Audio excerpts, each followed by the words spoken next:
جیسے اور دیگر صفات میں وہ صحیح طور پر ایمان نہیں رکھتے، ان کا منہج غلط ہے، ان کے یہاں بدعت ہے، احداث ہے، تعویل ہے، دعوے مجاز ہے، اور اس طرح کی اور بھی بہت ساری خرابیاں ہیں۔ یہاں صفت عین کے بارے میں بھی ان کے یہاں تعویل کی باتیں پائی جاتی ہیں، جو جیسے کہ اور دیگر تمام صفات میں ان کی مجاز تعویل کی باتیں غلط ہیں، ویسے یہاں بھی وہ چیز غلط ہے۔ صفات کی تعویل کرنے والے، تعطیل کرنے والے، اس کی نفی کرنے والے فرقوں میں سے ایک معتزلہ کا قول صفت عین کے بارے میں یہ ہے کہ یہ صفت عین کی نفی کرتے ہیں۔ اور یہاں ایک بات آپ کو میں بتاتا چلوں کہ اللہ جل وعلا کے وہ تمام صفات جو کتاب و سنت سے ثابت ہے، ان میں سے صرف 3 کے علاوہ بقیہ تمام کا معتزلہ انکار کرتے ہیں،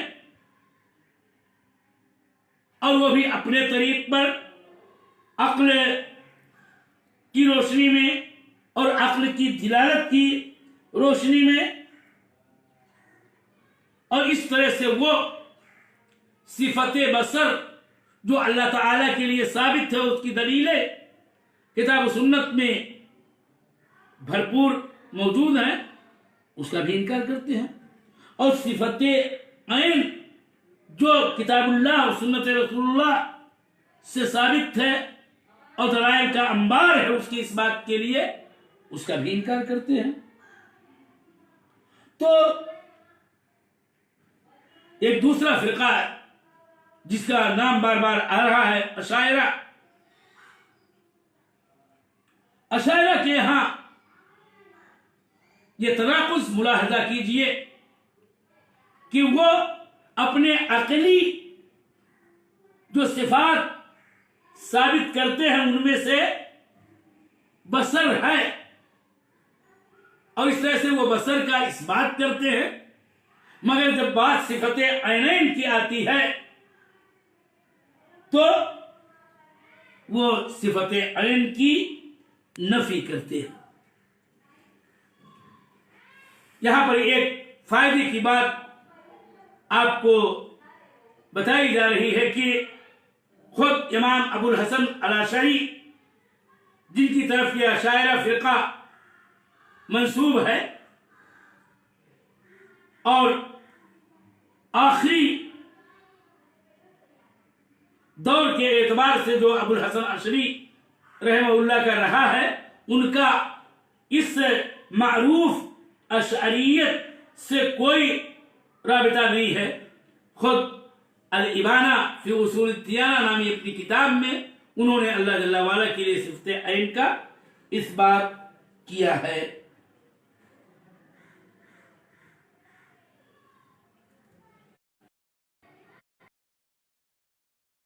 یہ ہے مختصر کہ ان نصوص قرآنی کی روشنی میں اللہ تعالی کے لیے صفت عینین کا اس بات ہوتا ہے جو اس کی حقیقی صفت ذاتی ہے، جو اس کی عظمت و کبریائی کے شایان شان ہے۔ اس کے بعد ہم کل کے درس میں ان آیات کے معانی و مطالب اور ایسے ہی بعض متعلقہ فوائد پر روشنی ڈالیں گے بإذن اللہ و مشیتہ۔ اللہ تعالیٰ سے دعا ہے کہ اللہ تعالیٰ ہمیں صحیح منہج کے مطابق ایمان باسماء اللہ و صفاتہ پر کامل ایمان رکھنے کی توفیق دے، جس کے اندر نہ تحریف و تعطیل کی کوئی بات ہو اور نہ تکییف و تمثیل کی بات، بلکہ سلف صالحین کے منہج کے مطابق ہم ان کے بارے میں وہی عقیدہ رکھتے ہیں کہ صفات خواہ کوئی بھی ہوں، ان کے معانی معلوم ہیں اور ان کی کیفیتیں مجہول ہیں، اور اس پر ایمان رکھنا واجب ہے، اور اس سلسلے میں قریب لایانی کیوں، کیسے کے ذریعہ سوالات یہ بدعت ہے اور یہ اہل بدعت